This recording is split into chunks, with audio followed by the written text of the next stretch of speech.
నిన్నటి వీడియో చూసిన వాళ్ళకి అర్థమవుతుంది. బెంచ్ మార్క్ వచ్చేసాము. ఇక్కడ ఏమేమి షాపింగ్ చేయాల్సి వస్తుందో అని చెప్పాను కదా. ఇదిగోండి టీ పౌడర్స్ అనమాట. ఇక్కడ మనకి 6 varieties of tea powders available ఉంటాయి అని చెప్పాను. షాపింగ్ చేయకపోతే వాళ్ళు ఏమనరు, కానీ మన మనసులే ఒప్పుకోవన్నమాట. ఊటీ దాకా వచ్చి కనీసం ఏం కొనుక్కోకుండా వెళ్తే ఎలా అని.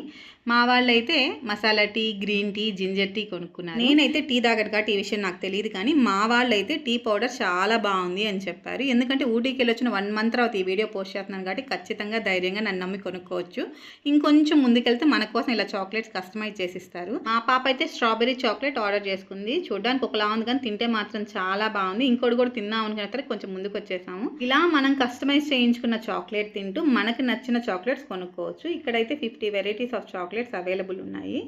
చెప్పాను కదా, మనకు అక్కడ చాక్లెట్ ఫ్యాక్టరీ నుంచి బయటకు వచ్చేటప్పుడు ఒక చాక్లెట్ ముక్క చేతిలో పెడతాను. అదైతే బాగుంది కాబట్టి దాన్ని నమ్మి మేమైతే ఇదిగోండి ఇన్ని చాక్లెట్స్ కొనుక్కుంటున్నాము. టీ పౌడర్స్ కానీ చాక్లెట్స్ కానీ ధర అయితే రీజనబుల్గా అనిపించినాయి. ఇంకొంచెం ముందుకు వెళ్ళాక హెర్బల్ పౌడర్స్ అట్లాంటివి అవైలబుల్ ఉన్నాయి. అవి కొంచెం కాస్ట్ అనిపించినాయి మాకైతేను. ఇవన్నీ తీసుకొని ఇంకొంచెం ముందుకు వెళ్ళిన తర్వాత షాపింగ్ అనమాట. ఈ వస్తువు దొరుకుతుందో ఆ వస్తువు దొరుకుతుందని అనుమానం లేదు, అన్నీ దొరుకుతాయి ఇక్కడ. ఏం చేసుకుంటాయి ఎరేజర్లో ఎడుగుతుంది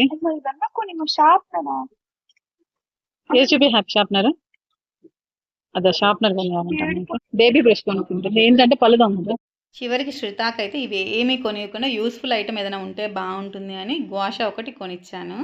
తనైతే అలిగింది, చాలా టైం పట్టింది బతిలాడుకోవడానికి. ఇక్కడైతే 5D థియేటర్ ఉంది, హోటల్స్ ఉన్నాయి. ఎవరైనా ఎంజాయ్ చేయాలనుకుంటే మాత్రం హ్యాపీగా వెళ్ళొచ్చు. హ్యూజ్ ఆప్షన్స్ ఉన్నాయి. షాపింగ్ ఇష్టం లేని వాళ్ళు మాత్రం వెళ్ళకపోవడం చాలా మంచిది.